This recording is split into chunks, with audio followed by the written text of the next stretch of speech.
Greetings from Edinburgh 500 Open Bible Church. I am Nicketa Browne and welcome to our midweek meditation. The accursed thing. In Joshua 7, Achan took of the accursed thing, and so the anger of the Lord burned against the children of Israel. In the original language, the word accursed means to be devoted, specifically to be devoted to destruction. Joshua sends a few thousand men to fight against Ai, and they suffered losses. The hearts of the people melted like water. In response, Joshua and the elders of Israel fell on their faces before the ark of the Lord for hours, with torn clothing and dust on their heads. Joshua 7, 5-6. Get up! Why do you lie thus on your face? Said the Lord to Joshua. You see, Israel had sinned, transgressed the covenant, took of the accursed things, stolen and deceived.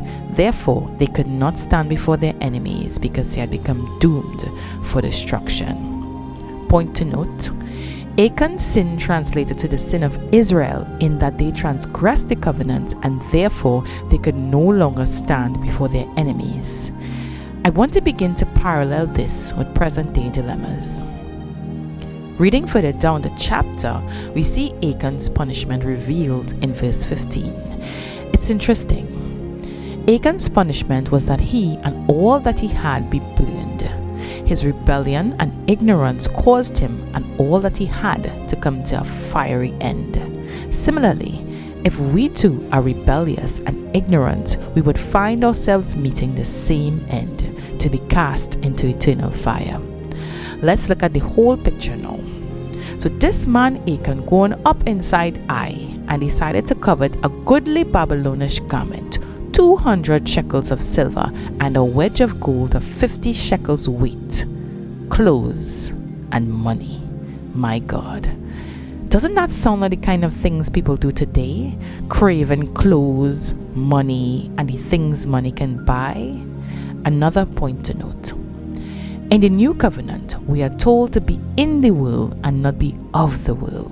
We cannot take out the things eventually doomed for destruction, idolize them, hide them within our own stuff, and mix mindsets and principles of the world with the precepts and knowledge of God.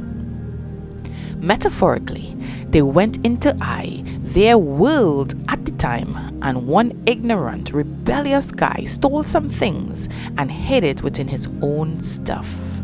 See, their new reality at the time contained things that were devoted to destruction or accursed. And based on the old covenant in Leviticus 29:27, the accursed things could not have been ransomed. You see, there was no undo button. Trying to pay any price for redemption meant that you transgressed the law. And Joshua 7:11-12 spoke about how Israel had transgressed the law and had sinned, mixing light with darkness. O Israel, thou cannot stand before your enemies until you take away the accursed thing from among you. Joshua 7:13. Let's draw a line and make a connection. You cannot stand before your enemy, the devil, as long as the accursed things have found cohabitation with you. You cannot crave immensely the things of this world, the things that will eventually be destroyed, nor have fondness for them. This world, the lust of the flesh, the lust of the eyes, and the pride of life has nothing good to offer you. It will soon pass away. No precept, no mindset of this world must be hidden in your heart next to the word of God. What fellowship had light with darkness? You will be no match for your enemy, and you may very well find yourself on your face with torn clothes and dust on your head more often than not. The accursed things still cannot be ransomed. There is no price that you can pay to exempt yourself from the consequences of friendship with this world. Meditate on this week. Thank you for watching. I hope today's message blessed you. Do have a great week ahead.